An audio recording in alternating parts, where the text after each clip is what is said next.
자, 수능 다큐 65쪽 지구 기후의 변화.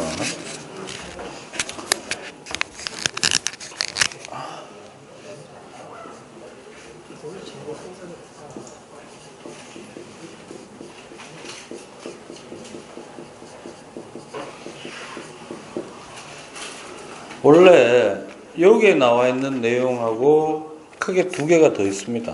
그게 뭐냐면 지난주 월요일 날 엘니뇨 라니냐 했던 거 있었죠. 그죠? 그 내용은 요 다음 시간 비반할 때 이제 할 겁니다. 알겠어요? 촬영해서 오늘 못하니까. 그 다음에 좀 집중적으로 따져야 되는 건 지구온난화 되겠습니다. 지구온난화. 그래서 요번 시간에 좀 다룰 거는 뭐냐면 첫 번째로 사막화라는 것과 황사.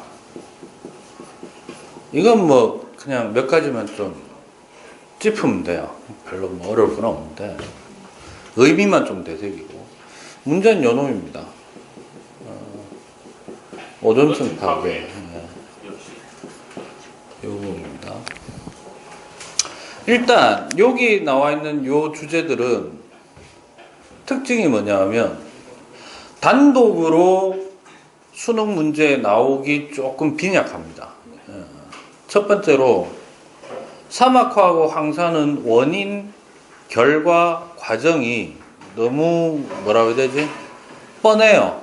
뻔한 상황이다 보니까 얘들만 가지고 뭔가 문제를 만들기가 쉽지가 않습니다. 쉽지가 않고. 그 다음에 오존층 파괴는 원래 지금 여러분들은 2009 개정 교육과정 세대인데 요거 바로 직전이 2007 7차 교육과정이 도입되고 나서 2007 교육 개정과정까지는 지구과학 영역에서도 오존층 파괴를 대단히 상세한 부분까지 건드렸어요. 근데 아무래도 화학식이 좀 들어가다 보니까 그러니까 사실은 불과 한 6, 7년 전만 하더라도 지구과학 1에서도 기본적으로 다룬 화학 반응식은 대단히 자세하게 많이 다뤘습니다. 다뤘는데 2009 개정이 되고 이제 내년부터는 이제 2015 개정이 되는데 개정이 되면 될수록 그건 이제 화학이지 않느냐. 굳이 그런 것까지 할 필요 있느냐 이런 어떤 비판이 좀 있죠. 문제는 뭐냐면 고려해놓고 문제는 살짝 낸다라는 게 문제인 겁니다. 그래서 어쨌든 그런 부분 때문에 오존층 파괴가 조금 이제 분량이 좀 줄어들어요. 볼 수 있는 어떤 문제로 내는 영역 자체가. 근데 안 낼 수는 없고 그러다 보니까 얘는 항상 좀 기억을 하셔야 되는 게 누구하고 같이 나오느냐 하면 앞에 대교연 파트에서 광화학 스모그라고 있습니다. LA형 스모그.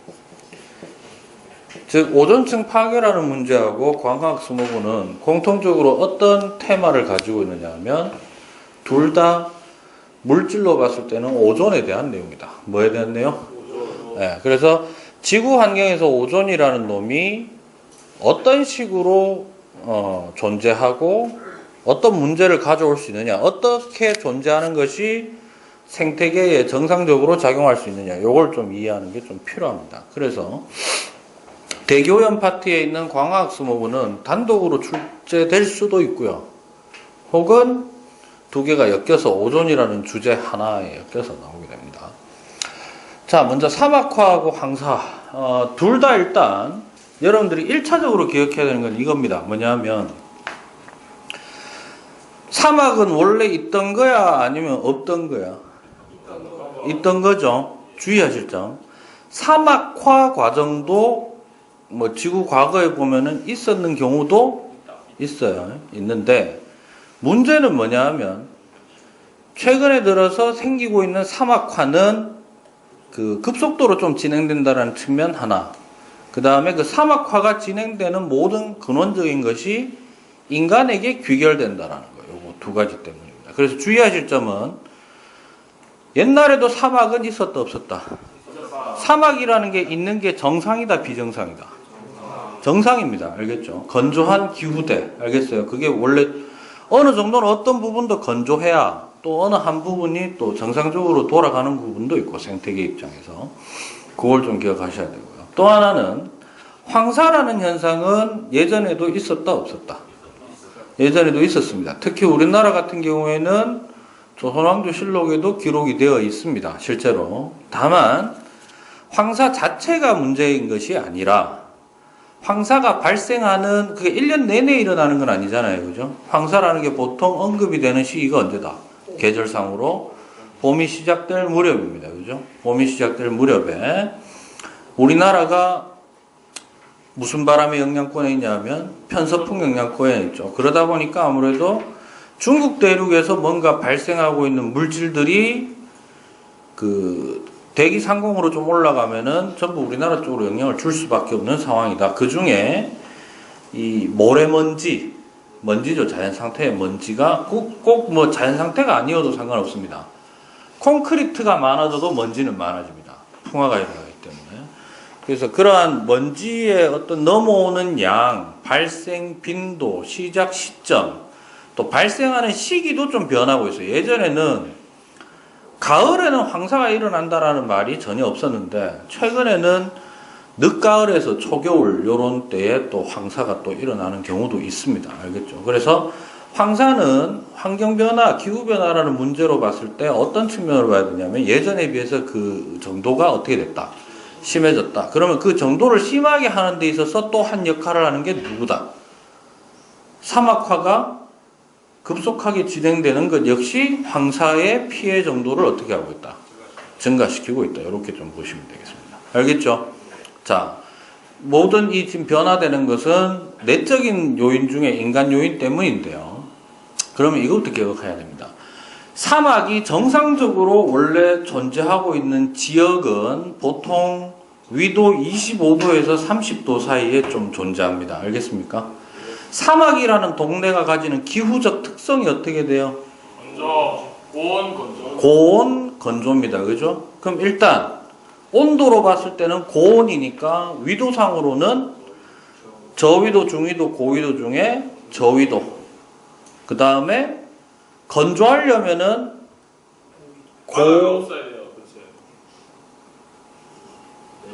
고기압. 알겠습니까? 고기압이 1년 내내 좀 있어야 됩니다. 그러니까 구름이 없어야 된다는 얘기예요. 그러면 대기 내순환 모델로 보자면 적도는 1년 내내 뭐? 저기압이 위치하는 장소. 그 다음에 위도 30도는 아열대성 고기압. 그 다음에 60도는 추운 지방인데도 불구하고 저기압. 그 다음에 극지방은 원래부터가 열순환에 의한 고기압. 됐죠? 그래서 상대적으로 온도도 높고 고기압이 형성되는 지역이 어디냐면 바로 북반구든 남반구든 간에 그 위도 30도 부근 되겠습니다. 정확하게는 위도 한 20도에서 25도 사이가 훨씬 심합니다. 그 중심대를 그 지역을 영역을 띠로 만들어 가지고 이렇게 지구를 이렇게 삥 평행하게 돌려버리면 거기에 걸쳐지는 큰 대륙인 경우, 작은 대륙이란 얘기는 결국 무슨 얘기입니까? 바다로 둘러싸여 있다는 얘기잖아요. 그죠? 그러니까 대륙은 전부 바다로 둘러싸여 있는데 그 규모가, 대륙의 규모가 작을 것 같으면은 주변에 이제 바다 영향을 많이 받으니까. 그러니까 대륙의 규모가 큰 경우 대륙의 중앙 부분에서, 가운데에서 보통 사막이 많이 위치하고 있습니다. 대표적으로 이제 고비 사막, 뭐 사하라 사막 이런 거 등등입니다. 됐죠? 문제는 뭐냐면 그런 사막이 기후변화에 의해서 늘어나는 경우도 있습니다. 분명히. 그러니까 사막화가 급속도로 진행되는 거의 이유는 두 가지 정도예요. 첫 번째, 일단 뭐 인간이 됐건 뭐가 됐건 간에 기후변화가 일어나고 있다는 거. 그거 하나. 두 번째로는 가장 큰 이유는 벌목 되겠습니다. 알겠죠? 이때 벌목의 가장 큰 목적은 경작 혹은 도시화 또는 방목지. 알겠죠? 결국 인간이 먹고 사는 문제가 됩니다. 그런데 그런 거를 얻기 위해서 나무를 까면 그 나무가 원래 지니고 있던 물이 있어요. 뿌리가 이렇게 포함하고 있던 물이 있는데 그게 사라짐으로 인해 가지고 그 땅 전체가, 그러니까 원래 그러니까 이거죠. 숲을 완전히 다 베어버린 게 아니고 자기가 이제 경작지의 이윤을 좀 높이기 위해 가지고 논밭 옆에 있던 약간의 숲을 날렸어요. 그랬더니 어떤 현상이 일어나냐면 그 숲이 몽땅 어떻게 된다? 말라서 죽어버리는 현상. 그런 것들이 이제 사람들이 예측하지 못한 부분이다. 이렇게 보시면 되겠습니다. 알겠죠? 그래서 실제로 지금 몽골 같은 데는 우리나라 기업들도 좀 많이 참여하고 있는데 나무 심기 운동을 하잖아요. 사막에 가서 나무 심으면 잘 심어지겠습니까? 안 심어지죠. 그러니까 이런 거예요. 안 되는 건 아니에요. 근데 돈이 많이 들어요. 뭐냐면 1년에 가가지고 100그루 심었단 말이에요. 그러면 그 중에 한 50그루라도 살아남으면 좋겠는데 한 대여섯 그루 살아남는 겁니다. 그래도 살아남았다는 게 중요한 거예요. 걔네들이 살아남아서 크면 아무리 그 사질 상태라고 하더라도 뿌리에 물이 저장될 수 있고 그런 형태로 해서 이제 땅이 바뀔 수가 있는데 그러면 그 다음에 가서 100그루 하면 이제 몇 그루가 되는 거다. 10그루 정도 살아남는 거죠. 이제 그런 어떤 되게 고된 천천히 이루어지는 지금 작업을 해야 되는 겁니다. 그러니까 어떤 학생들이 애초에 좀 큰 나무를 옮겨서 심으면 안 되느냐. 근데 나무들은, 생물들은 기본적으로 몸체가 커지면 뭐 하기 어렵냐면 환경 변화에 대해서 적응이 어렵습니다. 그죠?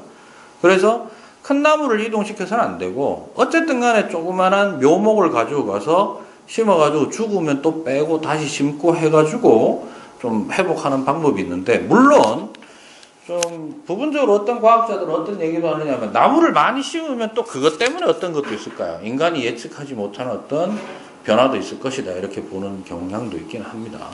여기서 기억하실 거는 이겁니다. 그러면 사막화가 일어나는 요인은 두 가지라고 그랬죠. 뭐? 첫 번째, 지구온난화와 같은 기후변화가 지금 이상기후변화가 일어나고 있다. 두 번째, 인간의 무분별한 벌목량 증대. 그죠? 그걸로 인해서 황무지가 늘어나는 거다. 그럼 황무지가 늘어나는 것을 지구과학적으로 조금 접근하면 어떻게 되느냐 하면 나무가 지표면 상태에 나무가 있던 것이 나무가 사라지고 맨 땅이 드러나는 거잖아요. 그죠? 요때 요거 하나만 좀 기억하십시오. 사막화가 일어나면 평균적인 사막화 때문에 일어나는 평균적인 태양 복사 에너지의 변화는 어떻게 됩니까? 반사율이 커집니까? 흡수율이 커집니까? 반사율이 압도적으로 커지게 된다. 됐죠? 그 정도만 여러분들이 좀 기억하시면 되겠습니다. 자, 그 다음에 황사는 이제 몽골이나 중국 북부의 황토지대에서 뭐 어쩌고 해가지고 하여튼 사막에서 날라오는 것도 있고요. 요즘은 이 편서풍의 영향 때문에 황사뿐만 아니라 중국 공장지대가 전부 중국으로 봤을 때 동해, 그럼 우리나라 쪽으로 보면 서해 쪽에 해당하는 쪽이 많죠. 그런 물질들이 넘어와서 우리나라에 어쨌든 2차적인 대기오염 피해가 훨씬 더 자주 일어나고 있다. 이런 정도입니다. 대부분 요즘 이제 강조하고 있는 게 미세먼지, 그 대부분의 유입량 중에 또 하나가 황사. 근데 그 황사가 발생 빈도가 커지고, 자주 일어나고, 피해 정도도 커지고, 넘어오는 물질의 양도 많아지고 있다. 라는 정도로 좀 기억을 하시면 되겠습니다. 됐죠? 그 황사에 의한 2차적인 피해는 뭐가 있을까? 기억해야 될 거? 2차적인 피해. 그렇죠. 먼지 지붕 현상이라는 거 꼭 기억하시기 바랍니다. 알겠죠? 자, 그러면 이제 오존층 파괴하고 광학 스모그 요거에 대한 얘기를 좀 하겠습니다. 자, 먼저 우리가 좀 얘기해야 되는 게 어쩔 수 없이 좀 얘기해야 되는 게 오존이라는 물질에 대해서 우리가 좀 익히면 오존은 O2에 비해서 좀 불안정해요. 공유결합이. 좀 불안정한 상황입니다. 그러니까 O3는 항상 좀 어떤 경향이 있냐면 기본적으로 O2에서 O3를 만드는 과정보다 O3에서 O2로 분해될 확률이 훨씬 더 어떠냐면 좀 높습니다. 같은 에너지면. 그런데 이때 발생하는 산소 원자 있죠. O 하나가 좋게 얘기하면 항균성이 대단히 셉니다. 뭐라고요? 그러니까 균을 잘 죽여요. 그런데 이런 말이 있죠. 균을 잘 죽인다는 얘기는 그 양이 임계치를 넘어가면 인간도 그대로 때려 죽인다는 얘기가 됩니다. 독성이 아주 강합니다. 됐어요? 그래서 인류가 물의 소독에 많이 쓰고 있는 대표적인 소독제가 세 가지 있는데 첫 번째가 염소가 있고요. 두 번째가 자외선, 세 번째가 이 오존입니다. 그래서 그러면 오존이라는 거는 우리가 살고 있는 이 주변의 오존은 많으면 될까? 많으면 돼요, 안 돼요? 안 되는 거죠. 마시면 그대로 가는 거니까. 그러면 이런 얘기가 되는 겁니다. 오존이라는 것은 크게 봤을 때 일단 우리가 살고 있는 거는 대기권의 분류로 보자면 어디에 해당한다? 대륙권이죠. 그러면 대륙권에서는 어떤 게 정상이냐 하면 거의 없는 게 정상이다. 거의 없어야 되는 게 정상이다. 됐죠? 그런데 사람들이 확인해 보니까 오존이라는 놈이 어느 권 안에 있을 때는 성층권 안에 좀 얘가 좀 많죠. 예. 성층권에서는 얘가 일정 농도를 유지하면서 그 무슨 역할을 하느냐 하면 뭐를 해주고 있다. 자외선을 차단해서 지표까지 들어오는 것을 막아주고 있더라는 거죠. 그래서 저 막아주고 있는 것을 뭐라고 한다? 오존층이라고 얘기를 합니다. 됐죠? 참고로 기억하실 것은 오존층이 집중되고 있는 곳은 고도 약 25km를 전후로 해서 보통 집중되어 있습니다. 성층권의 범위가 어디죠? 10에서 50 사이이기 때문에 우리가 오존층이 어느 권 안에 들어있다? 성층권 안에 들어있다. 이렇게 얘기를 하는 겁니다. 그러면 대륙권, 우리가 살고 있는 동네에서는 어떻게 돼 있는 게 중요하다? 거의 없어야 되는데 문제는 이거라는 거죠. 최근 생성량이 어떻게 되고 있다? 대륙권 안에서 증가하고 있는 게 문제가 된다. 이 현상을 뭐라고 한다? 이게 바로 광학 스모그입니다. 됐죠? 이렇게 되고요. 그 다음에 성층권에서는 일정 농도를 유지를 해야 되는데 최근에 어떻게 되고 있다? 분해되는 양이 많아져서, 그죠? 분해되는 속도가 훨씬 빨라져서 뭐가 파괴되고 있다? 오존층이 파괴되고 있다. 그래서 자외선이 차단이 안 되는 경우가 좀 생기고 있다. 됐죠? 위에 거는 대기 오염 문제고요. 밑에 거는 기후 환경 변화 문제입니다. 됐습니까? 이렇게 됩니다. 그럼 여기에서 우리가 좀 참고로 아셔야 되는 것은 오존이라는 물질이 오존의 요 정도는 좀 알고 계시면 좀 좋을 것 같아요. 생성과 분해. 요거만 좀 아쉽다는데. 이렇게 됩니다. O2의 농도가 상당히 짙어지면 뭐라고? 산소는 기본적으로 O2일 때는 자외선 흡수가 잘 안 돼요. 알겠습니까? 그러니까 자외선 흡수가 안 된다라는 거는 아주 센 자외선이 아니고는 O2를 빠갤 수가 없습니다. 알겠습니까? 흡수가 안 된다는 얘기인데 O2의 농도가 아주 높아지면은 O2가 지표서부터 쭉 쌓이다 보면 어느 높이까지 이렇게 쌓여져 있을 거 아니에요. 그렇지? 그러면 공기층이 얇은 위쪽으로 올라가면 올라갈수록 자외선이 그까지는 많이 왔을 거 아니에요. 맞아요? 그래서 강력한 자외선에 의해, 에너지에 의해 얘가 어떻게 되느냐 하면 이렇게 나뉘게 됩니다. 됐죠? 그러면 여기에 있는 산소 원자하고 주변에 있던 역시 또 누구? 산소 기체하고 자외선에 의해서 만들어지는 게 누구다? O3가 만들어집니다. 됐습니까? 그런데 이 오존도 가만히 있는 게 아니라 오존은 이제 남들보다 뭐를 잘 흡수한다? 자외선을 잘 흡수하죠? 그럼 자외선을 흡수하는 순간 또 O2하고 O로 나뉘게 돼요. 이렇게 됩니다. 즉 이것이 계속해서 순환을 합니다. 뭘 한다고? 순환합니다. 이걸 정리해보면 어떻게 되느냐 하면 O2가 몇 개 있으면 3개 있으면 왜 그러냐면 이걸 전부 일로 다 넘기는 거예요. 알겠어요? 좌항 우항으로 정리를 해보면 3개의 O2는 2개의 O3가 되고요. 2개의 O3는 또 자외선을 받으면 어떻게 된다?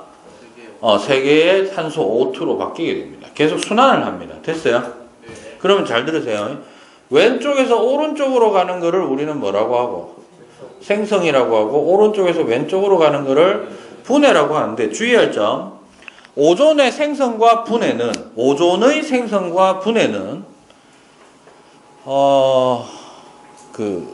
농도 평형 반응이에요. 뭐라고?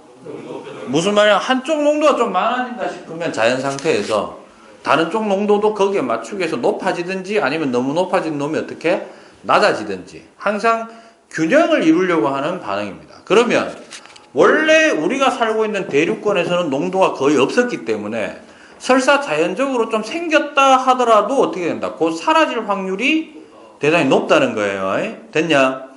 그 다음에 성층권에서는 어느 정도의 농도가 가득한 것이 정상이기 때문에 지금까지 해왔기 때문에 어느 정도 좀 없어진다 하더라도 다시 어떻게? 그만큼 생성되는 게 정상입니다. 됐니? 그런데 최근에 들어서 여러분들이 앞에 보시는 것처럼 이런 문제가 됐다라는 것은 결국 뭘 의미하느냐 하면 잘 봐라. 최근 생성량이 많아졌다라는 얘기는 바꿔 얘기하면 대부분 이제 인간 때문이겠죠. 인간 때문에 잘 봐. 원래 오존이라는 놈은 생성되는 속도하고 분해되는 속도가 어때야 되는데 균형을 이루고 있어야 되는데 광학 스모그 같은 경우에는 뭐가 늘어났다. 생성 속도가 훨씬 좀 빨라진 케이스를 얘기하는 거고요. 반면에 오존층 파괴라는 것은 생성 속도하고 누구하고 분해 속도하고 비교했을 때 분해 속도가 압도적으로 빨라졌다는 얘기가 된다는 겁니다. 됐습니까? 주의하세요. 오존층 파괴는 분해만 일어나는 게 아닙니다. 실제로 생성도 지금도 일어나기는 일어나는데 그거에 비해서 누구의 속도가 분해의 속도가 훨씬 더 빨라졌기 때문입니다. 됐어요? 오케이? 그러면 그래도 여러분들은 작년 3학년들에 비해서는 작년 3학년은 대놓고 화생반이었고 물질반이었잖아. 그래서 지구학 선택한 학생들이 지구학반에 있었던 학생들이 화학을 제가 알고 거의 안 했죠. 아예 안 했을 겁니다. 1학년 때도 그냥 맛보기 정도 했던 걸로 알고 있는데 여러분들 1년 선배하고는 달리 1학년 때 화학원을 과학과 함께 한번 했고 지금 또 물화지반입니다. 그죠? 그래서 그것만 좀 얘기를 할게요. 물론 화학원에서 반응 속도가 자세히 나오는 건 아닌데 이 정도는 좀 얘기할 수 있다는 거죠. 화학에서 반응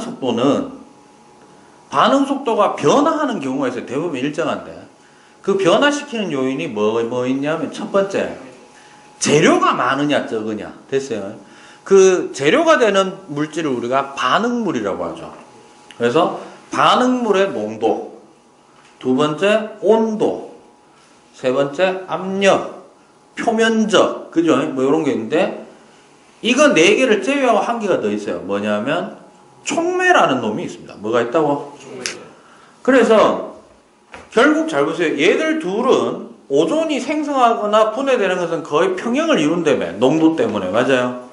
그러면 뭔가 변화를 일으킬 만한 뭔가 다른 요소가 작용을 했을 거다 이 말입니다. 그게 인간 활동 때문에 생겼을 거고. 맞아요? 결론부터 얘기할게요. 광학 스모그는 반응물의 농도가 너무 높아진 케이스입니다. 뭐라고? 뭔가 오존을 만들어낼 만한 재료 공급이 아주 많아졌기 때문인데 그 재료에 해당하는 게 바로 누구냐면 질소산화물이에요. 뭐라고? 그러면 이 생성 속도가 마구 높아진 이유 중에 하나는 바로 누구 때문이냐면 질소산화물의 공급량이 늘어났기 때문이에요. 질소산화물은 전부 뭐 때문에 많이 생성되는 거냐면 바로 뭡니까? 자동차 배기가스가 가장 큰 겁니다. 알겠습니까? 주의하세요. 공장에서도 질소산화물이 나오긴 하지만 제일 큰 건 누구다? 자동차 배기가스입니다. 알겠죠? 됐습니까? 그래서 자동차 배기가스가 원래 자연 상태에서는 이전에는 자동차라는 게 없었으니까 그때는 이게 뭘 하고 있었다? 균형을 이루는 상태였는데 인간이 뭐를 개발하면서 자동차를 개발하면서 자동차 배기가스 안에 들어있는 누구 특히 질소산화물로 인해서 얘가 급증하게 된 케이스다. 됐습니까? 그런데 오존층 파괴는요 좀 달라요. 분해 속도가 빨라진 것은 온도, 압력 뭐 이런 거 아무런 변화도 없거든. 거기에 누군가 뭐 갖다 뭐 퍼본 적도 없고. 그래서 얘는 누구 때문이냐면요. Cl 원자 때문입니다. 염소 원자. 근데 이 염소 원자의 출처는 어디냐 하면 바로 일단 여러분들이 좀 기억하기 좋은 말로 하자면 누구 때문이다? 프레온가스 때문입니다. 됐습니까? 그러면 이 Cl 원자란 놈이 어떤 역할을 하느냐 하면은 이놈이 촉매 역할을 한 거예요. 무슨 역할? 오케이? 자, 그럼 잘 들어라. 광화학 스모그는 대륙권에서 생성량이 더 많아진 거지. 이유가 뭐 때문이고? 질소산화물의 농도가 압도적으로 많아졌기 때문에. 그게 전부 인간의 자동차 때문이다. 됐어요? 그 다음에 오존층에서 오존의 숫자가 지금 급격하게 줄어들고 있는 것은 뭐 때문이다? 촉매라는 말을 좀 잊지 않기 바랍니다. 알겠습니까? 됐어요? 그래서 두 개의 반응에 대한 거는 제가 다음 시간에 요 내용을 한번 정리를 좀 하도록 하겠습니다. 알겠죠? 됐습니까? 그래서 꼭 기억하셔야 되는 게 오존층 파괴는 단독으로 출제되는 경향은 좀 적어요. 요즘은. 보시면 65쪽에 보시면 오존층 파괴 과정이라는 게 반응식이 아마 나와 있을 겁니다. 다행히도 인간들이 서로 이제 협약을 맺어가지고 프레온가스는 이제 쓰지 말자고 한 지가 아마 10년, 한 20년 되는 걸로 알고 있습니다. 20년 넘었죠. 30년 가까이 되고 싶습니다. 제 생각에. 그래서 덕분에 오존층이 더 이상 파괴되지는 않고 있어요. 현재. 두께를 유지하고 있는 상황이다. 그러니까 문제는 이미 파괴된 상태에서 다시 그 상태를 유지하고자 하는 상태이다 보니까 좀 아슬아슬한 상황이죠. 예. 아마 정상적으로 좀 복구가 되려면은 대륙권에서의 또 성분이나 이런 것들이 또 어느 정도 뒷받침돼야 되는데 대기오염이 또 심하고 하니까 그런 것들은 좀 뭐 공부로서가 아니라 우리가 좀 관심을 가져야 되는 부분이 아닌가 생각합니다. 상세한 부분은 나중에 다시 한번 좀 얘기를 좀 하도록 하겠습니다. 65쪽에 137번, 138번, 66쪽에 139번, 140번도 꼭 한번 문제 한번 풀어보시기 바랍니다. 알겠죠? 자, 오늘은 여기까지.